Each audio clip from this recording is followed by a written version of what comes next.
As more young professionals seek greener pastures abroad, concerns rise over the future of our workforce.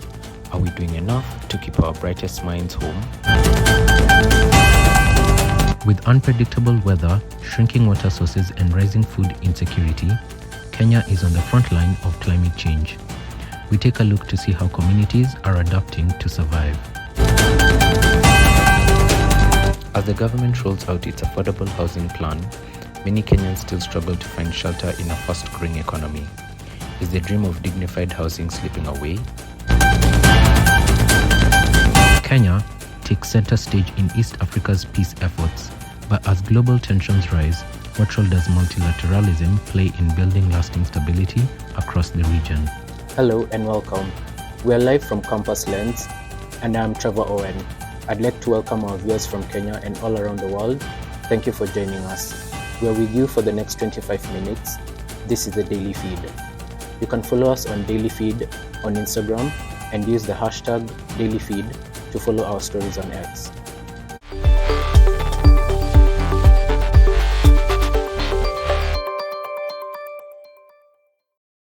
On our top story today, more young professionals are packing their bags and heading abroad in search of better opportunities. With the promise of higher pay, career growth, and better living conditions, there is a growing wave of talent migration, raising concerns about the impact on the country's workforce and economy. As Kenya continues to struggle with this unemployment and limited opportunities, the question remains, what can be done to retain our best and brightest? Let's take a closer look at this issue and what it means for the future of the nation. Join the conversation using the hashtag DailyFeed. Kenya is experiencing a significant wave of brain drain as more young professionals go ahead and seek better job opportunities abroad. With high unemployment rates, limited career growth, as well as low wages, many are opting to relocate to countries that offer better pay, improved working conditions, and career advancement. While this could present an opportunity for personal success, is the continued migration of skilled professionals weakening the country's economy as well as its development. Healthcare, education, engineering, technology, and ICT. There's definitely a huge gap in those fields. I'd say the reason that there is because there are better paying jobs in international networks. I would consider moving to another country to access better opportunities for education and work. At the moment, our currency is not as strong as the currencies abroad, and so to make money is a huge priority in this day and age. Grow in career-wise, whereby see how people do things differently, unlike how we do it back at home. Abroad has better job opportunities for both skilled and unskilled labor, and it also has improved living standards. Like I said before, I'd say also the learning in international schools and universities abroad is better. So yeah, it comes down to the material that we're given in school and what we get out there in terms of work.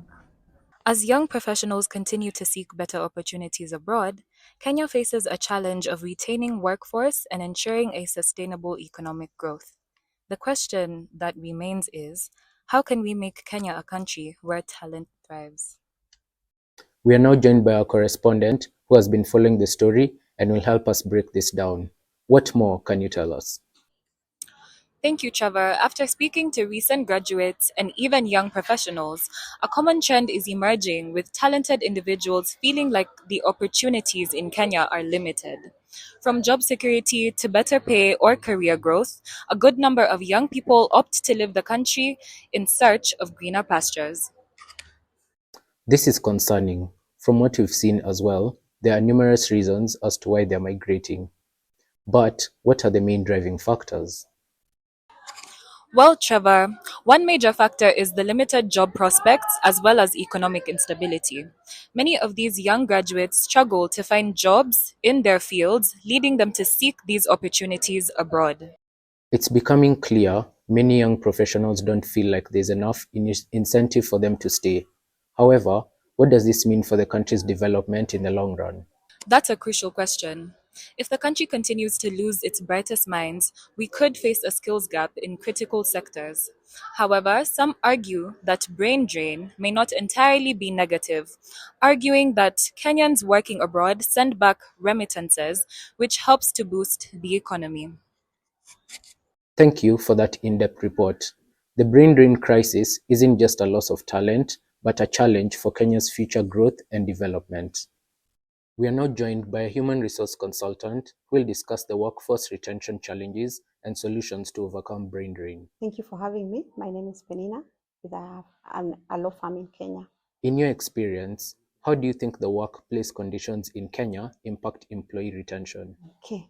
In my experience, the workplace conditions impact employee retention, for example, in terms of work environment and culture. In some areas, if the work environment is not conducive for the employees and the culture is toxic, most of the employees tend to leave the organization to join other organizations.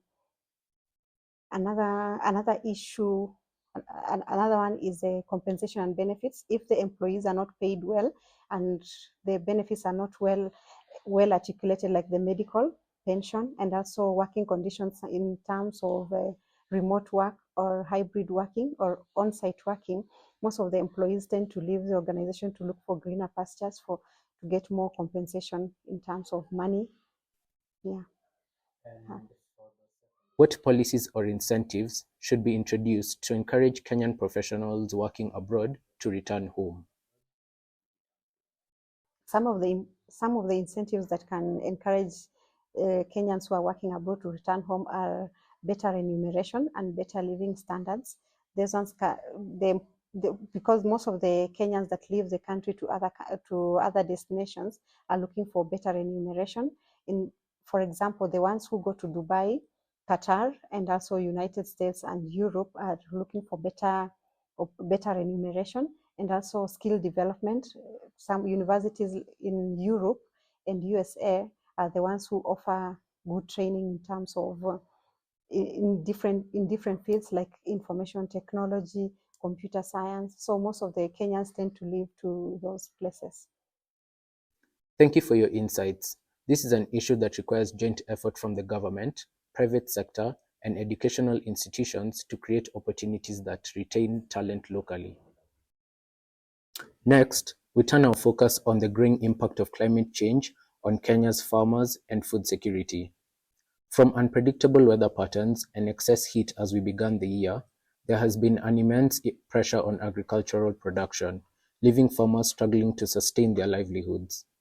We take a closer look at how climate change is reshaping the country's food future. You can join in the conversation across our platforms using the hashtag #DailyFeed. Kenya's agricultural sector has been the economy's backbone for a long time. However, in today's era, climate change threatens its stability across the country.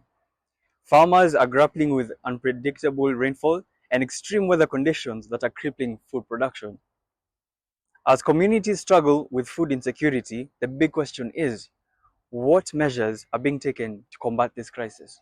Counties in the northern eastern, where for the longest time there's been a drought, and it seems like we fail to find solutions to some of the issues that are faced by such counties, particularly when we consider that we have a devolved government that is supposed to look into matters of those counties being self-independent, and particularly looking into the food production and food security to ensure that those counties can even get access to water. Climate change has really affected farmers. Before, we used to have consistent rain. We used to have two periods of rain, the long rains and the short rains. So these ones were very definite. People would predict and would prepare their land in time, plant. But currently things have really changed. To give you an example, early this year, I prepared land, I planted, and in February it was really, really hot. There was no rain for about 3 weeks, and it was quite hot. Within this period, I lost almost all my crops, apart from a few of the fruit trees which were now growing. This affects food production because I was expecting to have some harvest from around end of this month and early next month, but I lost all the crops, so it means I have to start replanting, and I'm not sure whether the rains will be adequate or they will be a lot. Many things could be done, improvement could be done, like provision of water in those counties. The food security there is alarming because you find that most people there are not able to meet their daily needs. That is having 3 meals a day because one, they don't produce food. Secondly, infrastructure that leads to access to those counties or to those areas is also an issue. To counter this, I think if the government would, one, empower farmers to have subsidized farm inputs, this will really change. And if we could also mitigate the climate change by using some like greenhouse, like shade nets, this would reduce the temperatures when it is too hot, and irrigation, especially the drip irrigation.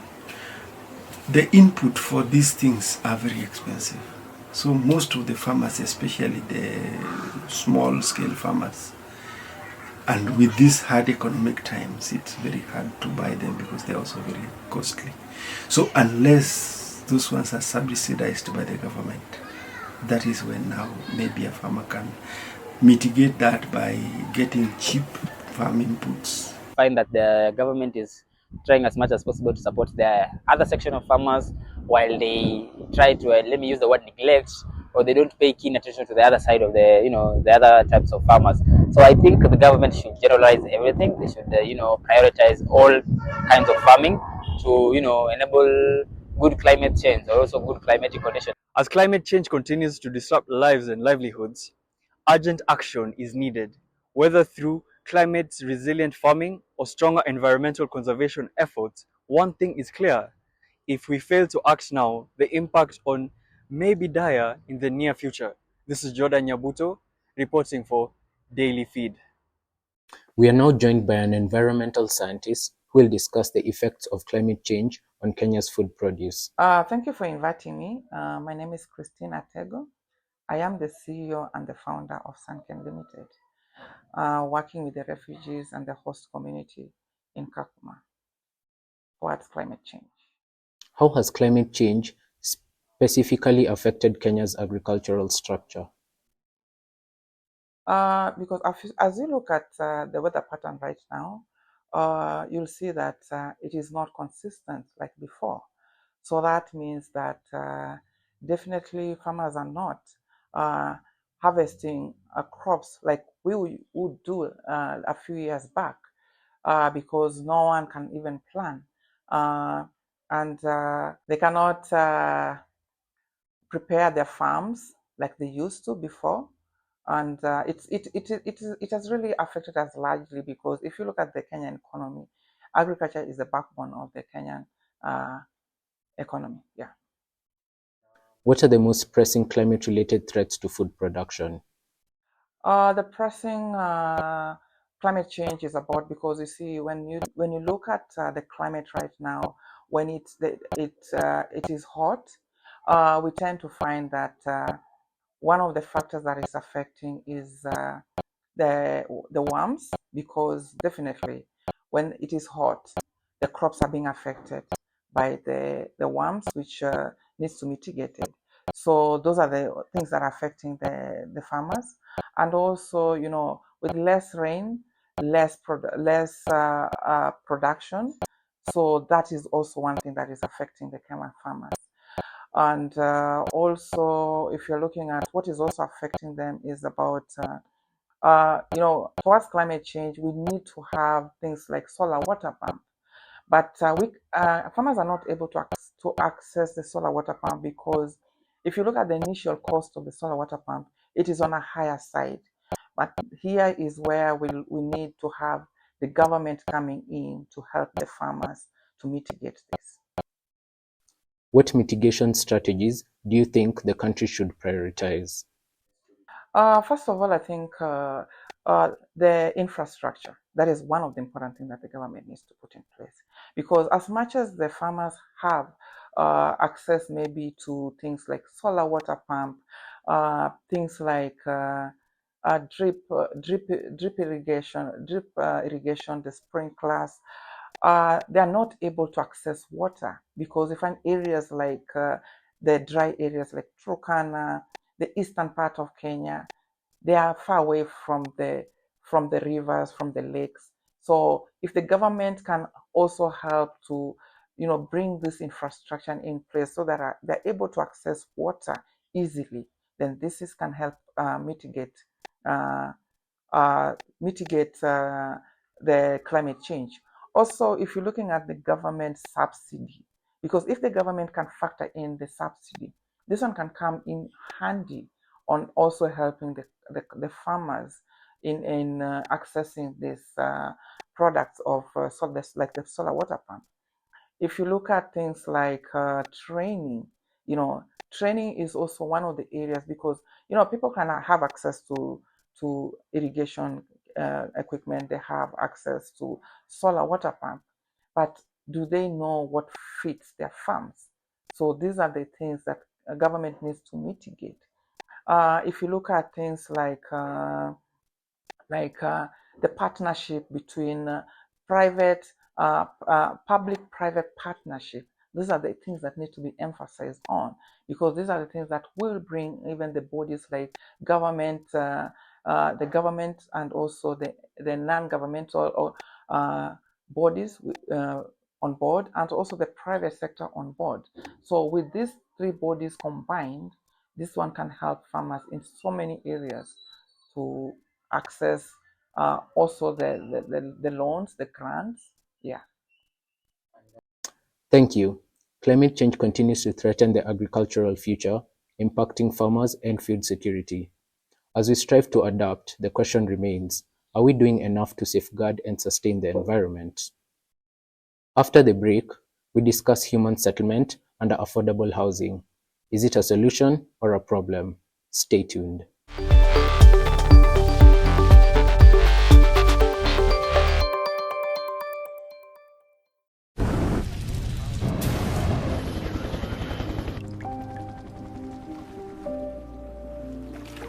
At Trokra, we believe that climate change is one of the greatest threats facing humanity. And those least responsible are those who are suffering most. That's why we are supporting people who are changing how their communities adapt to the devastating effects of the climate crisis. They are educators, activists, engineers. They are climate change makers, but they cannot do it alone. With your support, we can tackle this injustice. Trokra, together for a just world. Welcome back. We are now going to look at the challenges of urban development and the growing need for sustainable housing solutions. Beyond the promise of affordable housing lies a pressing question. Is this really the solution, or are we creating more problems? You can join the conversation using the hashtag #DailyFeed. Housing remains one of Kenya's biggest challenges. While the government continues to push for affordable housing as a solution to the country's urban settlement crisis, questions still linger. Will this initiative truly bridge the gap, or are they creating new problems? From skyrocketing costs to concerns over land allocation and quality, the debate on sustainable housing continues. In the old days, people wanted a standalone house. Today, people want apartments and flats. So there are issues there to look at. More important on sustainability is that you have to know how many people are coming out from school education system to want to settle in centers. And in settling in centers, they will require housing. Because when you don't have enough affordable houses, you then get slums kicking in. For those of us who grew up in this city, there were hardly any slums those years. And even the slums that were there were few and centralized in certain areas. But today, virtually every place in Nairobi you go to, you'll find a slum next to something, which means there is a serious deficit of affordable houses where those who come to cities cannot afford or are not available for them. Kenya has different kind of people. There are those working, there are those not working. And when they're working, there are those getting the payslip, there are those not getting the payslip. So it depends to who you are pushing that question to. We have first class people, we have second class people, we have third class people. So who are these houses going to help? I don't think it is affordable, because when you talk about affordable, it's something that everybody can afford. And if everybody cannot afford, is that affordable? I think we should have encouraged pension funds to go into affordable houses, and they would have been given the same incentives, they would have managed it better. But as it is today, with all these issues of corruption that crop on every issue, it will always be something to talk about. They're not affordable to an average Kenyan, because most of those houses are sold at like a market price of 4 million, of which a mama mboga cannot be able to afford that, or someone who is a low cadre in the organization who are paid like 20,000 and they contribute around 500 shillings. They're not able to afford those kind of houses. And the middle earners, most of them are deducted on average of around 10,000. That's not enough to acquire a house of 5 million or 4 million. I think for me, the first of the houses should just be very quickly be allocated to give the whole thing confidence that when you build, you indeed do give people houses. And because it's scattered all over the country, the earlier they are finished first phase and given out, the better. As the affordable housing project is being pushed forward, the key question that remains is, will this project's development truly solve the housing crisis, or is there a long way to go? With rapid urbanization and growing demands, ensuring quality and well-accessible houses will be crucial in shaping the country's future. Reporting for Daily Feed, I'm Ashley Muturi. We are now joined by a planner who will discuss the current state of housing in Kenya and their affordability as well as accessibility. Good afternoon. This is Ken Oguya. How would you assess the current state of housing in Kenya, especially for the low and middle income earners? Currently, the housing for the low and medium earners in Kenya is not adequate. The percentage of, we have about 20% of housing in Kenya, and there is inadequacy. That is why we find, because of the rural urban migration, there is a lot of people who come to the urban areas, and they lack housing because the government cannot cope with the provision of housing. That is why we find that there are sprawls of informal settlement, because the houses available are not within reach, they are unaffordable, and also they are few. What strategies can be used to ensure that houses remain affordable for their intended beneficiaries? As I have said previously, government does not have enough houses for the low and the medium income earners because of the rural urban migration, and because most of these people are not having permanent employment. So I think as a planner, we need to plan around improving economy by providing housing which are subsidized by the government, because it is the government priority to provide housing, shelter, and clothing for all its citizens. So the government can subsidize the houses that they are doing, and then we also create opportunities by planning for income generating actions like providing in industries, because we have a lot of raw materials, but we have not actually planned for these activities that you find that where we have, like, for example, the government is doing affordable housing. We want to house these people, but we don't have income, we don't have job opportunities. And this one we can create by also intentionally doing like industries and training people to use their hands to create employment. Mostly Kenya and the third world are mostly depending on agriculture. You find that most of people have left their rural homes to come to urban, where they start looking for white collar jobs which are not available. I think we could also develop agricultural initiatives like having farms and creating the urban like lifestyle in the rural areas, so that we can also stem the urban rural urban migration. And how can urban planning be used to integrate affordable housing with economic opportunities for residents? We have in the past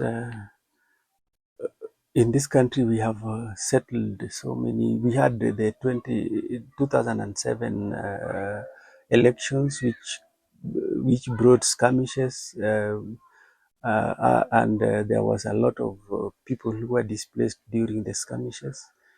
And in trying to settle them, we used urban planning, urban and regional planning, to acquire land for the government and provide the land for agriculture and also for small scale industries and all other economic activities like business within the areas that we were settling them. So what has happened is that people have been settled, they have been provided with land to do agriculture. Those who are farmers have been settled and given money for developing their homes within the land that has been provided. And we have also provided some industrial, agro-industrial processing areas where they have now been engaged also in processing the produce they get from the farms, and also commercial areas where they market and sell those products that have been manufactured in those agro-processing industries. So that way, you see, we have settled these people. We have helped them to subsidized by helping them to build these houses, and giving them initiatives to start agro-based processes, then providing industrial agro-based industries which will also help them to pre-process their products and sell them as finished products, so that we add value. And that has really improved the economy of those people. Thank you very much. Affordable housing remains a pressing issue, with questions around sustainability, accessibility, and urban development. While efforts are underway to address the housing crisis, the question that remains is, are we truly building a future that every Kenyan can call home? As we conclude, we turn our focus to the role that Kenya plays in peacekeeping and conflict resolution.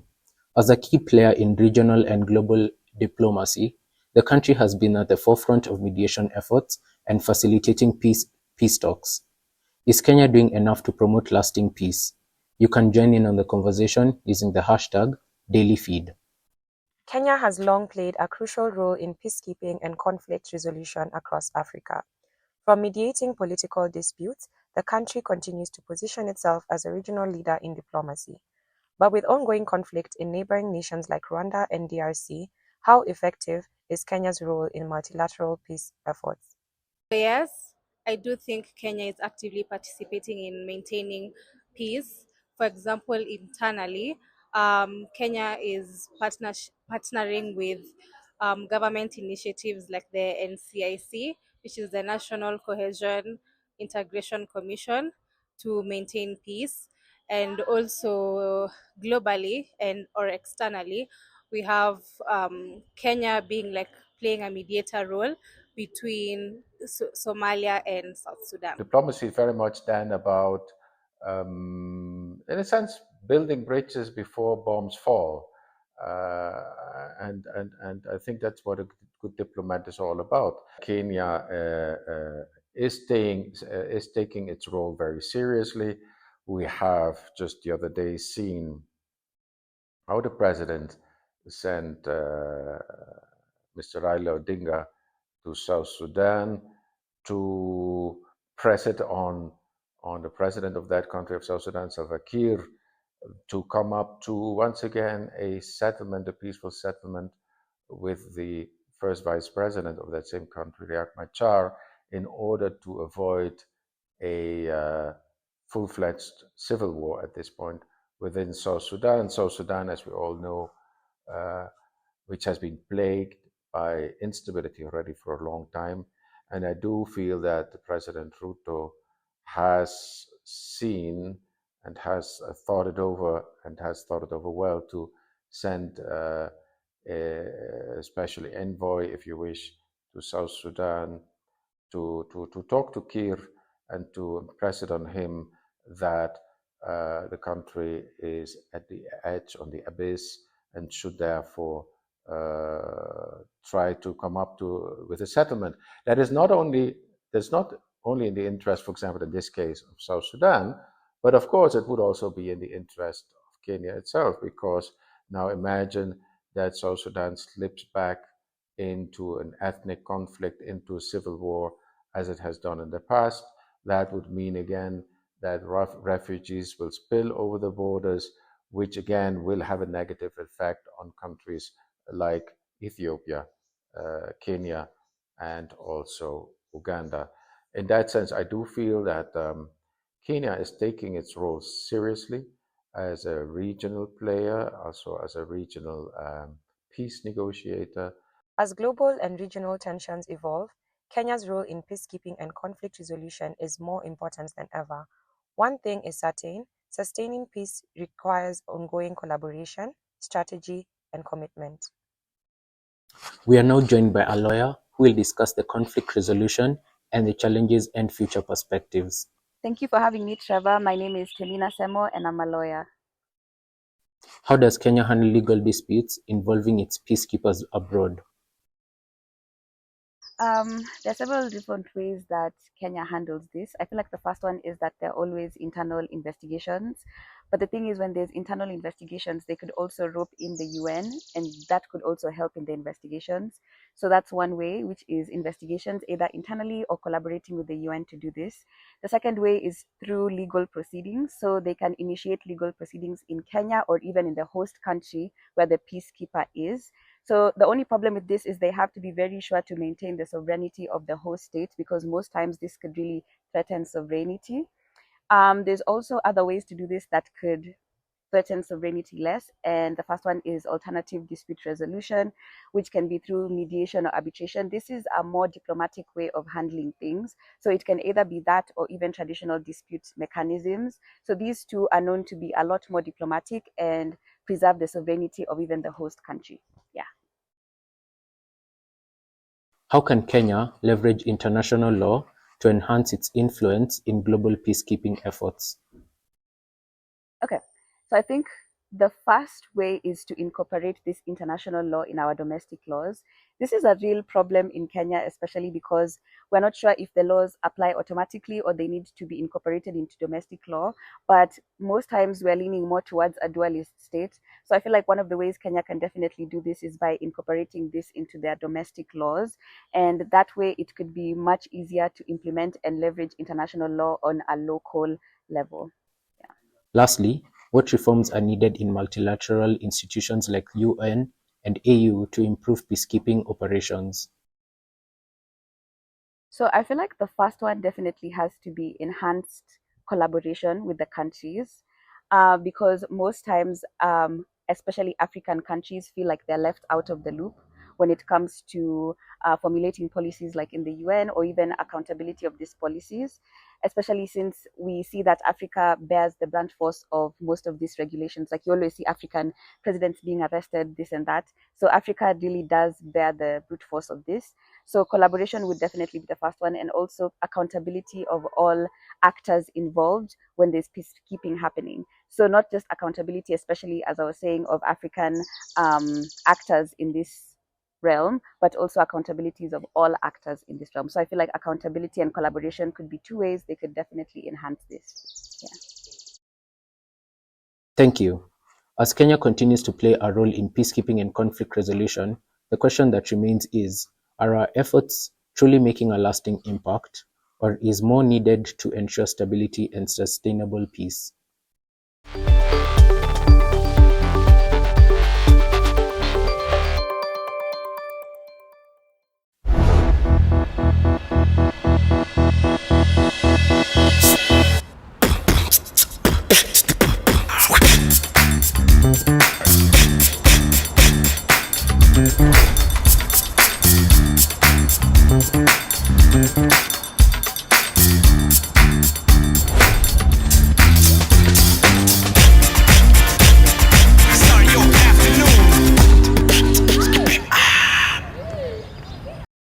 From the housing challenges facing urban settlements to the impact of climate change on our farms, the debate around peacekeeping and multilateralism and rising brain drain crisis, it's clear we stand at crossroads.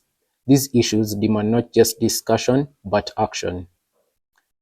That's it for today's edition of Campus Lens. I'd like to leave you the quote by the late Kwame Nkrumah: "Thought without practice is empty, and action without thought is blind." Thank you for watching, and remember to stay informed, engaged, and inspired. Until next time, I'm your host, Trevor Owen.